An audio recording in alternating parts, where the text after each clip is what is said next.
Talent factory दोस्तों, talent factory में आपका बहुत बहुत स्वागत। मैं आपका अपना Varun Tiwari, Indus Asian friends world TV पे, अगर आप सुन रहे हैं तो रेडियो बॉलीवुड बीट्स पे।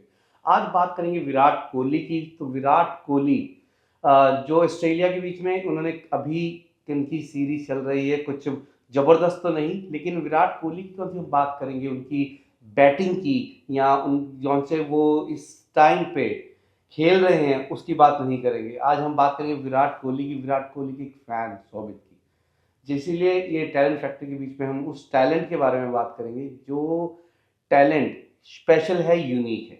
जी हाँ दोस्तों, आज मेरे साथ हैं स्टूडियो में सौबित जी। स्टूडियो में आपका बहुत बहुत स्वागत जी।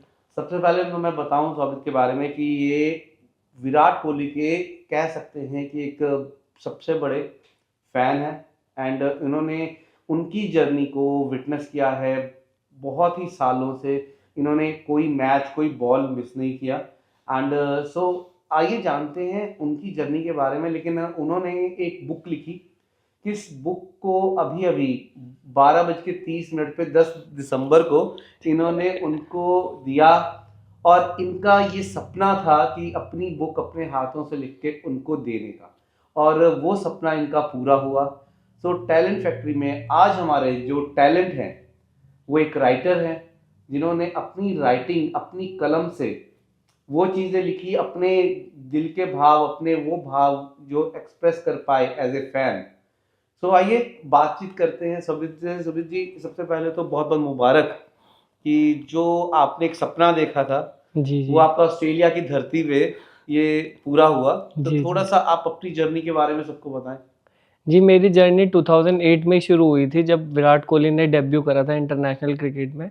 बट 2012 में उन्होंने श्रीलंका के खिलाफ इनिंग्स खेली थी, तो वहाँ पे मैं काफ़ी इंस्पायर हुआ था।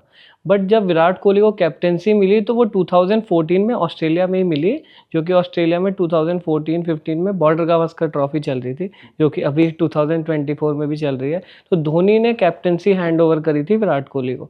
तो विराट कोहली पहले टेस्ट में भी कैप्टन थे और फिर वहाँ से उन्होंने कैप्टेंसी शुरू करी।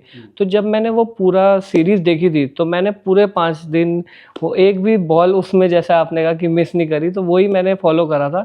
और विराट कोहली ने 400 मारे थे, तो वहाँ से मैं काफ़ी इंस्पायर हुआ था। तो तब मेरे एक थॉट आया था दिमाग में कि कभी ना कभी अगर मौका मिले, अपॉर्चुनिटी मिले, तो ऑस्ट्रेलिया ज़रूर जाना है। तो वो सपना मेरा यहाँ पे ऑस्ट्रेलिया आने का तो फ़िलहाल पूरा हो चुका। पर 2017 में मैंने वो ड्रीम देखा था कि बुक लिखने के बाद, कि ये बुक पर्सनली अगर विराट कोहली को दी जाए तो इससे बड़ी अचीवमेंट मेरे लिए और कुछ अभी नहीं होगी फ़िलहाल के लिए। और ये 2024 में जब मैं एडिलेड में लैंड हुआ तो मैं 6 दिसंबर को यहाँ पे पहुँचा, और फिर 10 दिसंबर को मेरी उनसे मुलाकात हुई और मैंने उनको वो बुक पर्सनली दी, जिसमें हमारी कॉन्वर्सेशन अराउंड 3 मिनट्स की हुई। जहाँ पे विराट कोहली ने कहा, उन्होंने ये भी बोला कि एज अ फ़ैन मैं आपकी फीलिंग समझ सकता हूँ, thank you so much for the book. That's really great. कितना अच्छा लगता है जब एक अपना सपना और अपने हाथ से लिखी हुई बुक आपने अपने हाथों से उनको दी। जी। बहुत ही आई फील लाइक दैट कि आपके फेस से, आपके एक्सप्रेशन से पता लग रहा है कि वो फीलिंग जी, अभी भी आप उस पल के अंदर जी, जी रहे बिल्कुल, हैं। सो बिल्कुल। ये बहुत ही बढ़िया बात है। एंड दोस्तों कि किस तरीके से टैलेंट टैलेंट का कोई बाउंड्री नहीं होती है, कि अलग अलग तरीके का टैलेंट होता है। इनका टैलेंट कौन सा, इनकी राइटिंग है। एज ए फैन इन्होंने क्रिकेट के बीच में ही देखा कैसे अभी ऑस्ट्रेलिया की धरती पे उनकी परफॉर्मेंस इस बार वैसी नहीं रही कितनी विराट उनकी ऑलरेडी, कितनी जी। विराट उनकी परफॉर्मेंस होती है। लेकिन अगर आपको पूछा जाए कि आप उनके जो शॉट के फैन हुए, सबसे पहले आपने अपने यहाँ भी शायद ये बनवाया हुआ है करके, इनके ऑटोग्राफ यहाँ पे जी, उन्होंने आपने जी। करवाया हुआ, तो इसकी क्या स्टोरी है? एक्चुअली 2008 में विराट कोहली ने अंडर 19 वर्ल्ड कप खेला था। तो उसमें मैं, क्योंकि मैं क्रिकेट 2003 से ही फॉलो करता था, जबकि सचिन तेंदुलकर, वीरेंद्र सहवाग, और मैं इनको देखता था लेजेंडरी प्लेयर्स को। तो मैं भी खुद भी क्रिकेट खेलता था। तो 2008 में अंडर 19 वर्ल्ड कप में विराट कोहली ने कुछ ऐसे फ्लिक शॉट्स खेले जहाँ से मैं उनका फ़ैन बना। तो जब विराट कोहली से ने अभी अपने बर्थडे में 100 मारी थी, तो जो उन्होंने अपना ऑटोग्राफ मुझे बुक में दिया था, तो उसका मैंने टैटू अपने रिस्ट पे बनवाया, ताकि ये उसके हर फ्लिक शॉट को मैं डेडिकेट कर सकूं।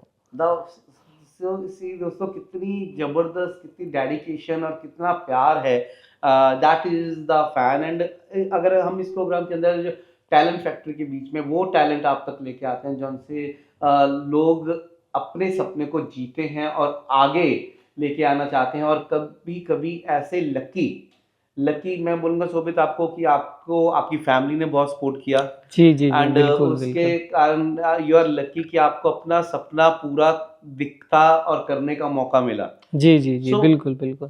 इस जर्नी में किस तरीके से आप इंडिया में सारे उनके शोज, सारे उनके मैचेस देखने जाते हैं? सो अभी आप ऑस्ट्रेलिया की धरती पे आए मैच जी, देखने, जी, तो जी। This is your first international tour? या क्योंकि 2014 में फिरोजशाह कोटला से ही मैंने मैच देखना शुरू करे थे, पहला आईपीएल मैच वहाँ देखा था। फिर 2016 में मैंने अपनी पहली फ्लाइट पकड़ी थी आरसीबी का फाइनल देखने के लिए।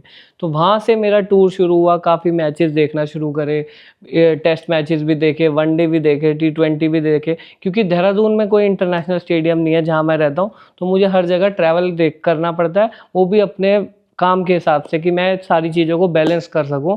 अब क्योंकि कई बारी मैं क्रिकेट खेल रहा होता हूँ तो मेरे मैचेस भी होते हैं, तो मैं देखता हूँ कि कहीं मेरा मैच तो नहीं है उसके टाइम, तो फिर मैं काफ़ी ट्रैवल करता हूँ। 2023 में भी मैंने वर्ल्ड कप जो इंडिया में हुआ, क्योंकि मेरे को ये लगा कि 2011 में जो हम वर्ल्ड कप जीते थे इंडिया में, तो ये हो सकता है लाइफ टाइम अपॉर्चुनिटी भी हो, क्योंकि वर्ल्ड कप हर 4 साल में जो होता है, तो वो इंडिया में आगे हो, विराट कोहली लाइव दिखे ना दिखे, तो मैंने काफ़ी मैचेस वहाँ भी कवर करे थे।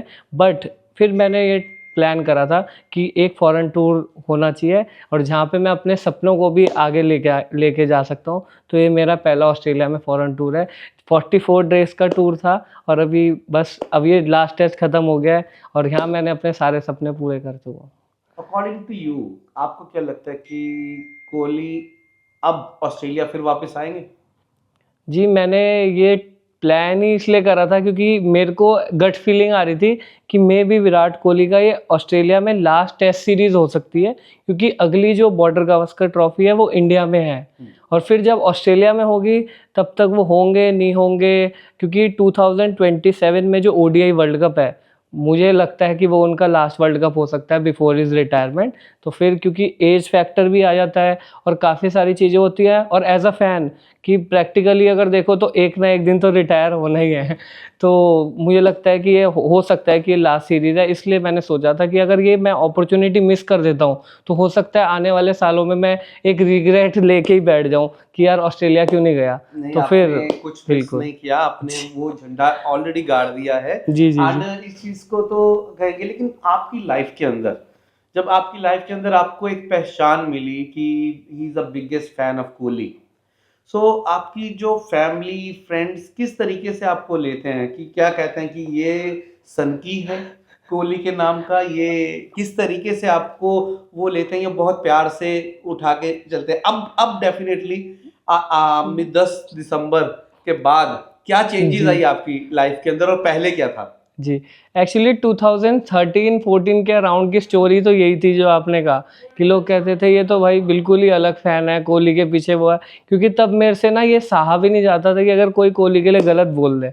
तो ये फैंडम में शुरुआत में सबके साथ होता है, बट असली रिस्पेक्ट मुझे थोड़ा फैंडम में तब मिलने लगी जब 2017 में मैंने कोहली के लिए बुक पब्लिश करी। क्योंकि फ़ैन होना एक अलग चीज़ है, टीवी में हर कोई देखता है उन्हें, but fan as a fan book लिख देना वो थोड़ा डिफरेंट था। तो वो तब नेक्स्ट मुझे लेवल था। वो नेक्स्ट लेवल था।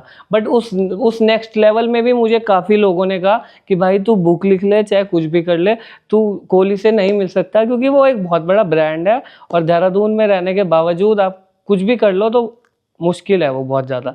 बट मुझे फिर वही था जो मैंने विराट कोहली से सीखा था, वो उसको मैं अप्लाई करता चला गया और अपनी जर्नी में सीखता चला गया और अपने पे भरोसा रखा अपनी जर्नी पे कि जो मैं कर रहा हूँ उसको मैंने अपनी मेहनत को बस डायरेक्शन सही देना है और जो मैं अचीव करना चाहता हूँ तो वो लोगों के सामने प्रेजेंट करूँगा। क्योंकि जो हमारी जर्नी होती है वो होती है इम्पॉसिबल से कॉन्ग्रेचुलेशंस की, क्योंकि पहला मैसेज लोगों का यही आता है भाई ये इम्पॉसिबल है। अब जैसे कि 10 दिसंबर को ये हो गया तो अभी कांग्रेचुलेशन। कांग्रेचुलेशंस आनी शुरू हो जी, जी, जी, बिल्कुल सही। दैट्स अ रियली ग्रेट से कि जर्नी कौन सी होती है वो इम्पॉसिबल से कांग्रेचुलेशन। जी, जी, ये जी। बहुत ही बड़ी बात आपने बोली है। जी। एंड अगर मैं आपसे पूछता हूँ कि आपका क्या स्टाइल है क्रिकेट का, तो आप अब कैसे, कहाँ पे और किस तरीके से क्रिकेट खेल रहे हैं?